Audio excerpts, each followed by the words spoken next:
Good afternoon from the African parts of the country. This is what's the time right now? This is about to 2:39 when I'm making this live video. And as today tends to be Sunday, I am very aware that a lot of people are making decisions. A lot of people are even definitely coming back from church right now. And the reason why people have sacrificed Sundays to be what it is basically because it has become their traditions, their religion, their culture. It has become part of them. And one way or the other, there's a lot of benefits. There are certain benefits in religion, but the only thing is that if the culture or the religious part of it is not affecting people to the positive direction, then it's just like people practicing what they don't believe, or people engaging themselves with what they cannot actually comprehend. And that's what lead me to today's topic that I say is the secret of being a good person. And I know when people go to church and people go to mosque, the idea of every religious practice is to be the better version of yourself. But what does it take to be a better person or to be a good person? Before we dive into that, let us talk about what it takes to be an evil person. Now, some people think that an evil person is one who goes around killing people, one who doesn't have good intention for any other person rather than themselves. Some people think that being a bad person is someone who just go ahead destroying things. That's not just what an evil person is. I think in my own way of saying it or viewing it, I would say that an evil person is someone who knows what is right to do and refuse to do it. Someone who, these are where the babies of evil come from. People neglecting their responsibility. That is what evil means. Because it is when you neglect the right thing to do, when you know that this is what you ought to do and you refuse to do it, this is the moment when you you begin to have the tendency of doing evil. If you're joining me live, you can like, you can subscribe, you can share so other people can join us live.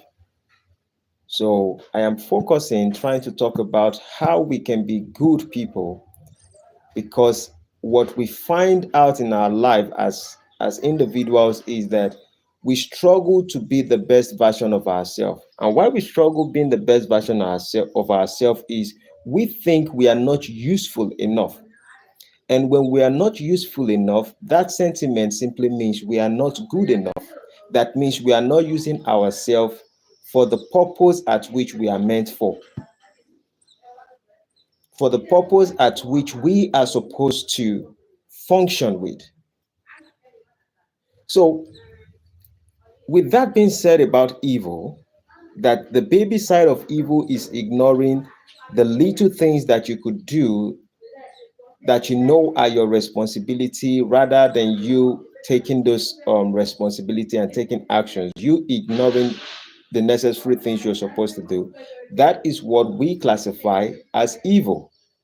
And then it grows from there, and after it grows it becomes something else. At the end of the day, people begin to take actions towards things that they are not supposed to take action on. They cannot ignore a lot of things, because a lot of people who become great evil people and they begin to damage others, actually it begins from the aspect of them disliking themselves, disliking their actions, disliking the lifestyle they've made or the choices they've made for themselves. And because they did not take the right step that they were supposed to take in their life, they become so bitter and they think that, okay, the next thing I need to do is to channel it. The world is to be blamed for my situation. And if the world is to be blamed for my situation, I have to harm a lot of people that I can harm. And that's the concept around it. That if I have to be responsible for my actions, I need to do I have to reverse a lot of things that I've done in the past, and I have to self correct. And self correcting yourself is one of the most difficult things that a lot of people want to do. In fact, this generation is actually meant for people not to self correct, just because we think that whatever we have done as people, we are we have the right or the moral obligation to do as we please, because that is the concept of freedom that is being sold to us. That's the concept of freedom. So if we make a decision right now and we say that what are the concepts, rather than us going to church, rather than us practicing any religion, which I'm not against any religion at all, but what is the purpose of practicing any religion if it's not reflecting itself in our society as people? What is the point of practicing any religion if it doesn't reflect itself in the life of the people? Now, before you look at the life of others, you have to pay attention that you have to look at your own life. The reason why most of us are angry with a lot of people outside today is simply because we are not pleased with ourselves. And I sometimes when I have a conversation with women on some subject, I tell them that most men actually hate what they like. And when I tell them that most men hate what they like, some people cannot actually comprehend that statement. And I will give an example to it. And the analogy is that some men are married, some men want a traditional wife, and they love their wife and they are willing to do anything or go extreme to protect and to provide for their wife. But their wife, they have a concept within their head that their wife is supposed to be in a certain kind of way. But when their wife is that way, they have this desire at some point in their life to which they wrestle with themselves to go after a lady who is opposite of their wife because they want certain things. A lot of people may call it validation. Some people would say that men are just not honest. But I think, in my own observation, is that he wants to criticize something, but he has the desire for that particular thing.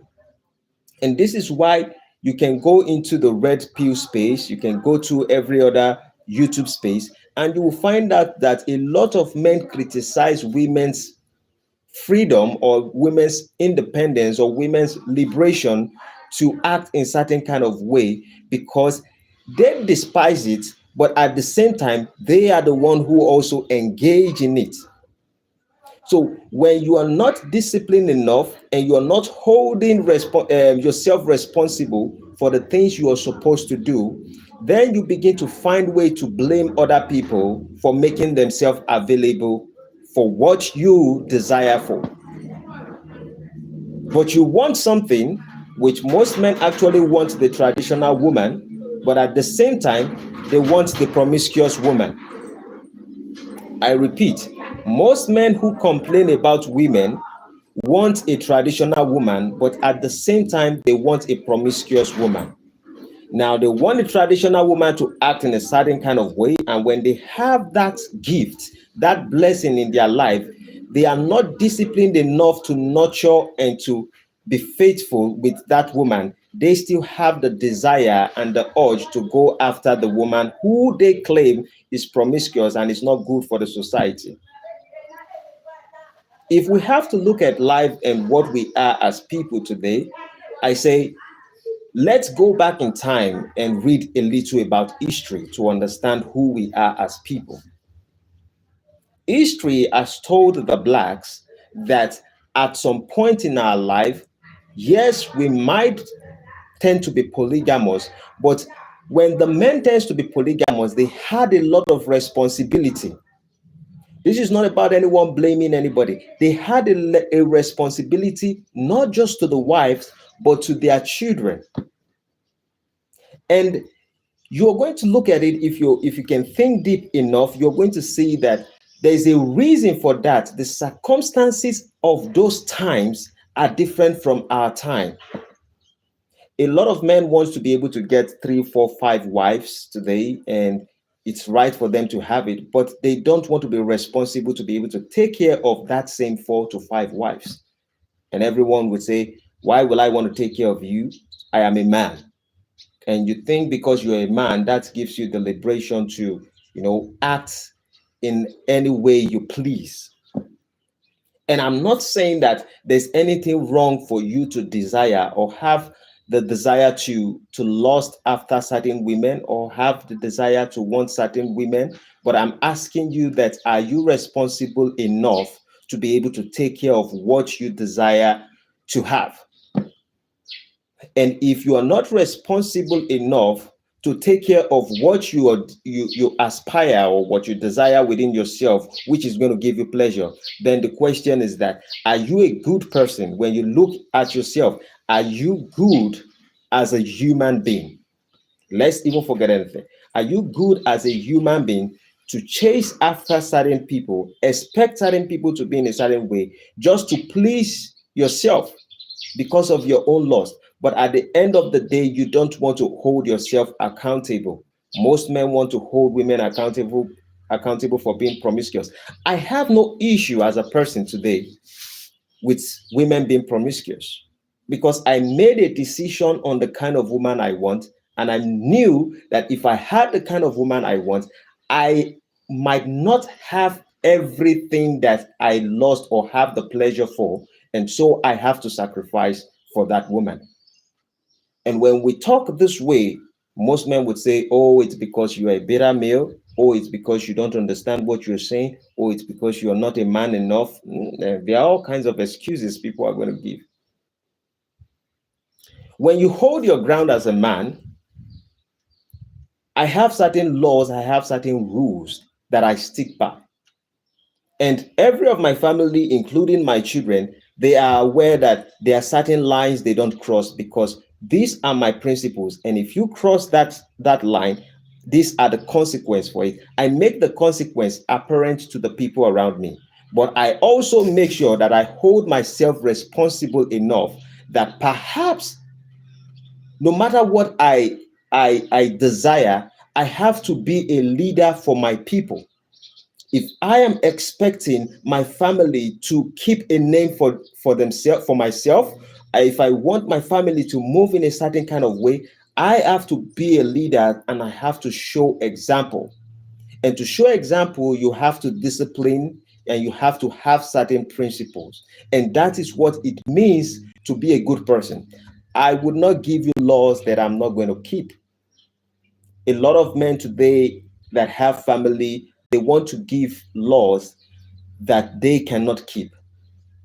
I am the man, and just because I am the man, I deserve to be the leader of a home.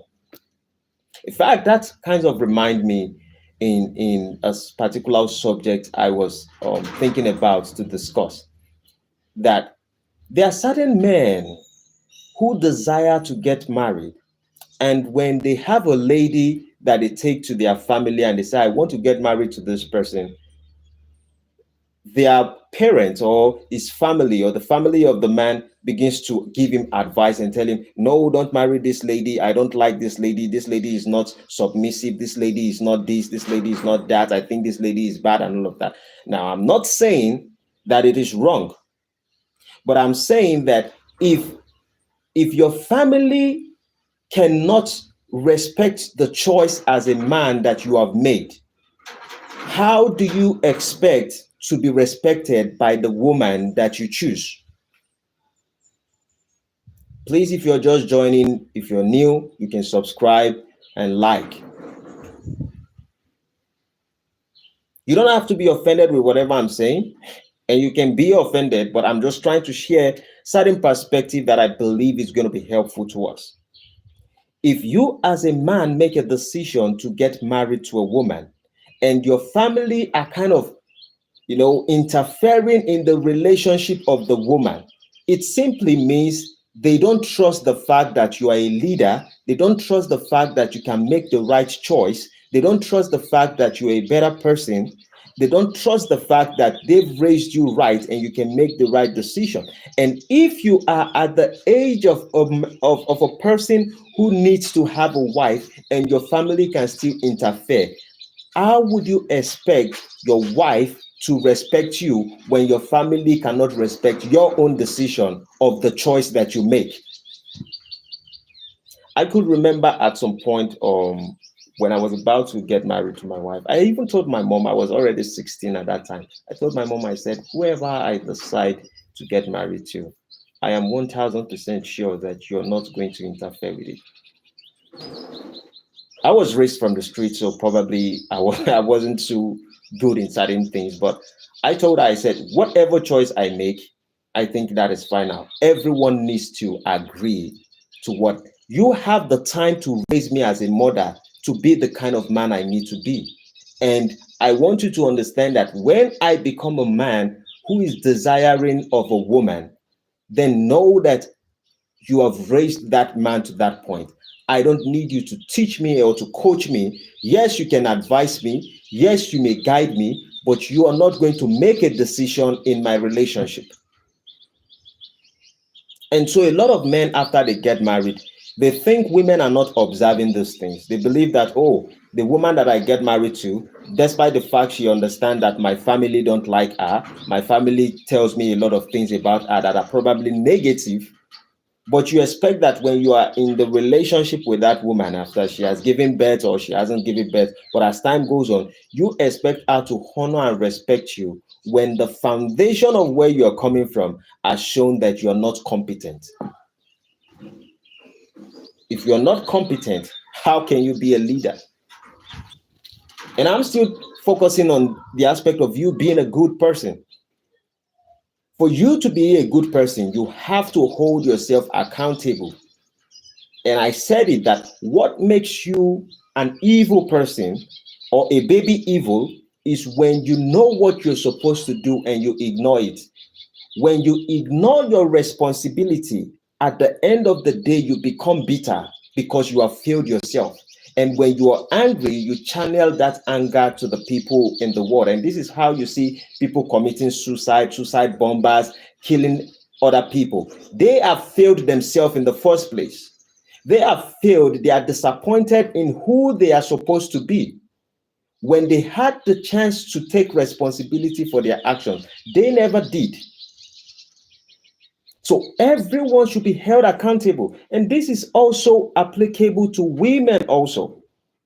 You think that you being promiscuous make you a big lady, makes you the best woman on earth, makes you untouchable.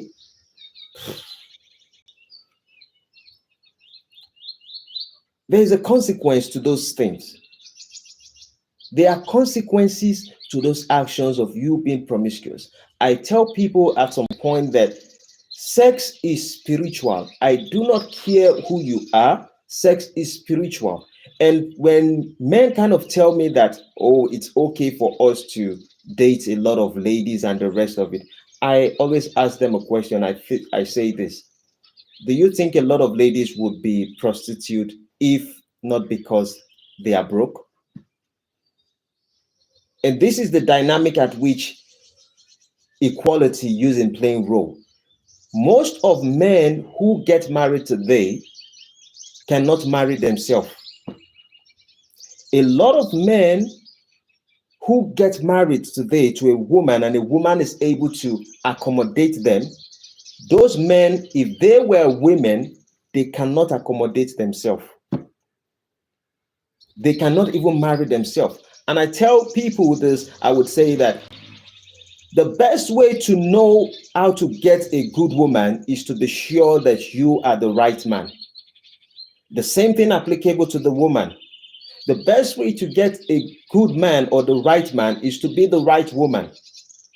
No one has to put the blame on the other person and say that You are the person who is supposed to be the right woman. I was searching for the right woman because I knew my flaws. I want a woman who is going to fix me. No woman is going to fix you. Yes, they may have good behaviors. Yes, there might be certain things about them that are, you know, that you might admire, and there are certain things she may admire about you. You as a person need to know your own flaws and understand that you are responsible for what you have become, and you are responsible for what you want to become. And you have to be interested in if I want to get married, I must be interested in having family. If that is what you expect in your marriage. Everyone who is online, you guys are about 6 online watching what I am saying right now, and nobody likes. Any comment is appreciated. Like, am I saying things that resonate with you, or am I just blabbing? Am I saying things that resonate with you, or am I just blabbing? If you haven't subscribed, make sure you subscribe, you like, and you share. This is Sunday. This is how I make my Sunday, to talk to you guys. And I understand that the struggle of religion is to see if we can be better people, better versions of ourselves. But the reality today is that we have overread the scripture and we have known the boundaries of the Bible, and the information there is not enough to change us because we have lost our identity as people. Africans have lost their identity as people.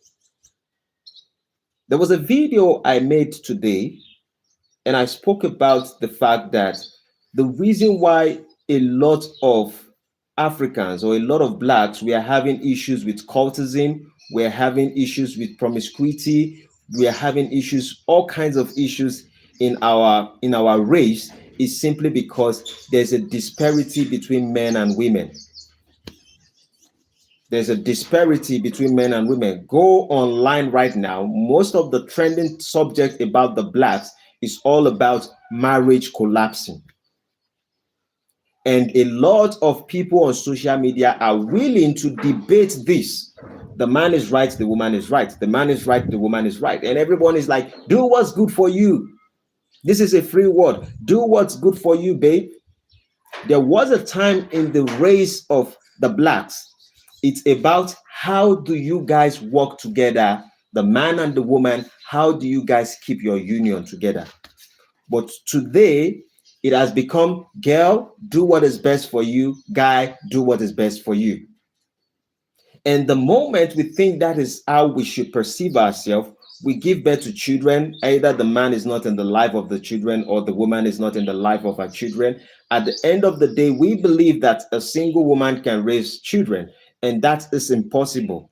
You believe that a single man can raise a child, that is totally impossible. And you are going to see the effect in the life of those children, because those children are going to grow up to be very angry. They are going to grow up to be very bitter. And that is why you see most of our male children going to prison, simply because their actions, when they begin to show aggression and violence to the people in the society, simply because their parents has failed them as people. But we as grown up have refused to understand that our actions as people, as men and women who decide to have children, is definitely going to have an effect on our next generation. And we think that ourselves is enough. We ourselves, we are the epitome of life, of consciousness. And that's a fallacy. Thinking that we are the best thing that has walked upon this earth. Life is only as good as those who have sacrificed for it. And it is when you sacrifice, and I don't know which sacrifice a man truly makes that is a worldly sacrifice that doesn't come with pain. Can you show me anyone, both in the Bible, both in the society, that has made a huge sacrifice for the people, And the sacrifice does not come with pain, does not come with suffering. There is none. For the generations we've had, for us to be able to have the kind of society we have today, it's simply because certain people have sacrificed their best. Some certain people have sacrificed their life.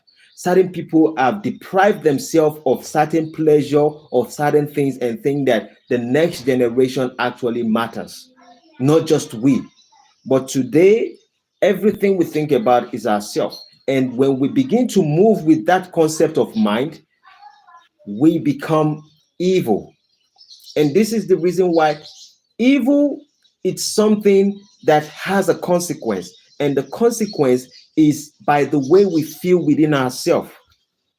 If you are a good person and you know you do your best every single day for yourself and for the people around you, you can never be depressed. I don't know a good man who is depressed. Some people will tell me, oh, I'm depressed and all of that. I ask you a question. Have you done everything possible that you think you can do with your life? Have you done everything that you think that makes you a human being? Have you done it? Because part of us that make us human being is not just we thinking about ourselves, it's about we thinking about others collectively, we growing together. And when you ignore the fact and you focus on yourself alone, at the end of the day, you will realize that working on yourself alone makes you feel lonely.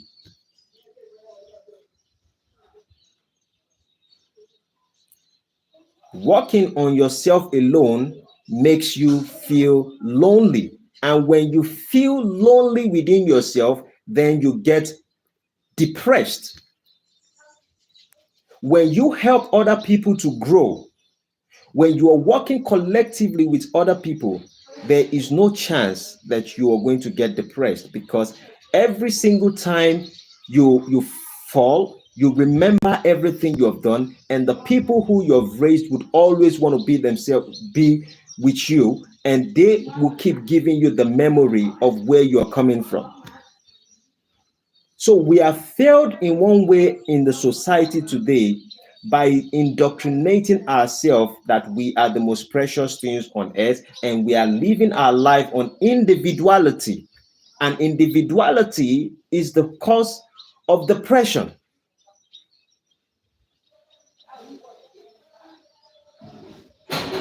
You guys didn't like, nobody subscribed.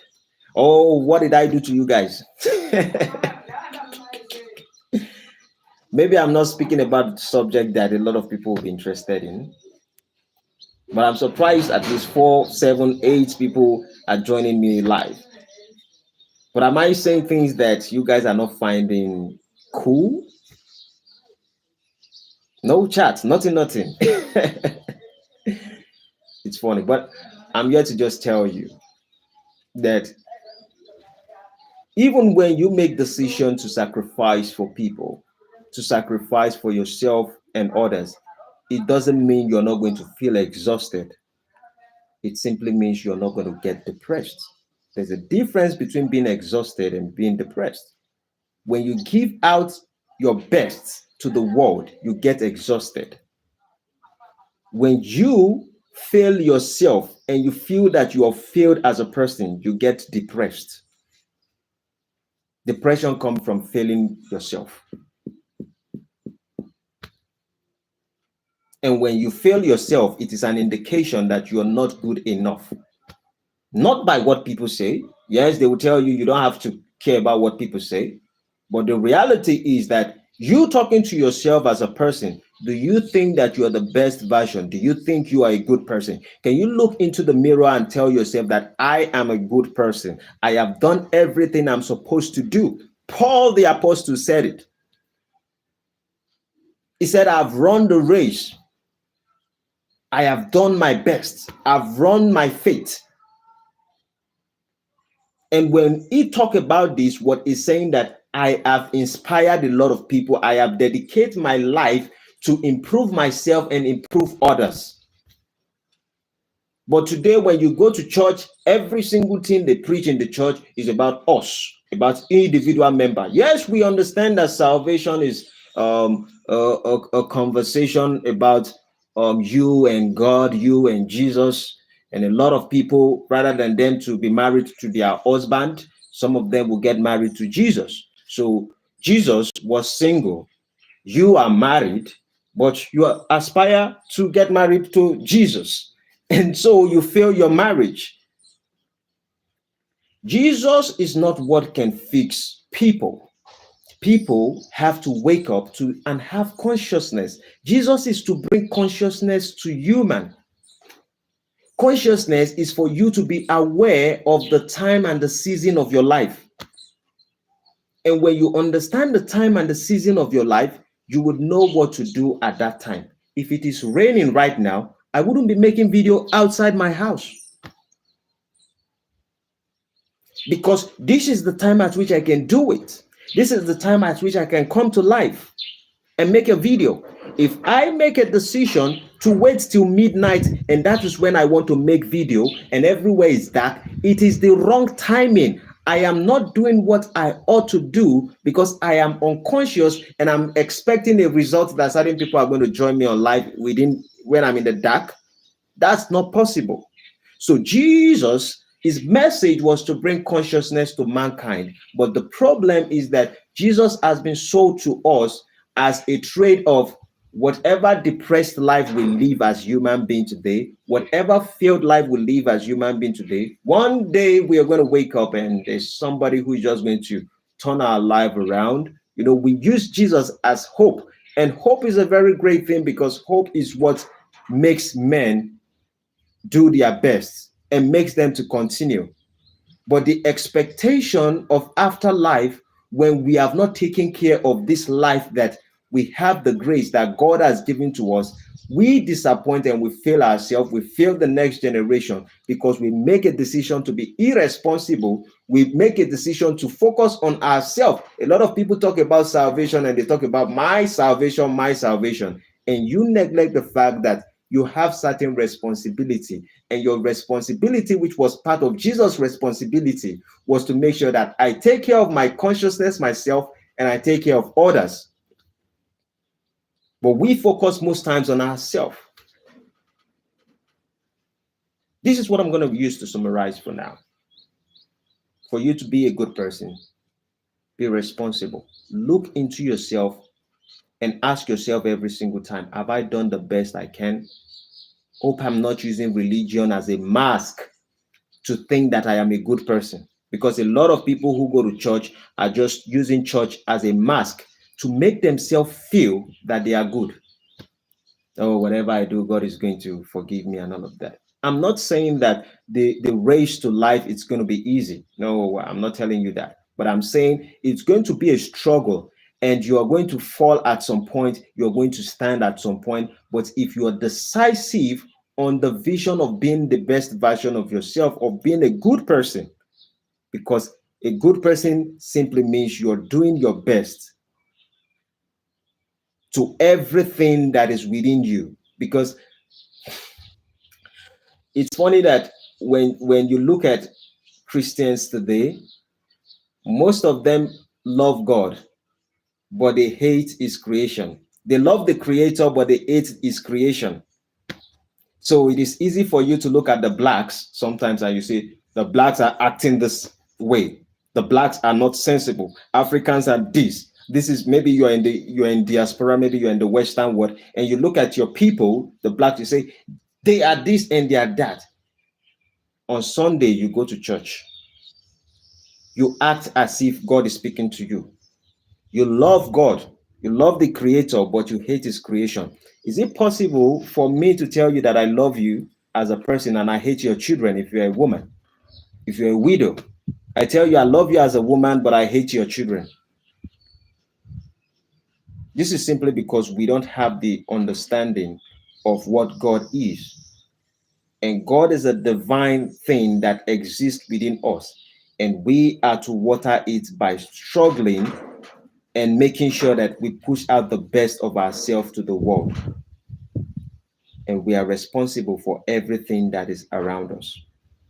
Some people will tell me certain things in the community that I reside in. They'll tell me that if I see some things that are wrong, and I speak about it, they will say, are you the only one in the community? I say, if I ignore it, what do you think would happen? It will happen to the next person. And most of the things that I said always come true.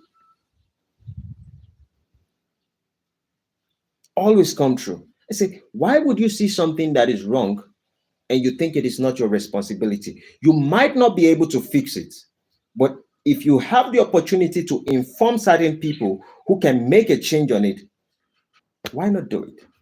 You understand that your child is an armed robber, you understand that your child is a killer, and you protect your child rather than you protect your child from being corrected.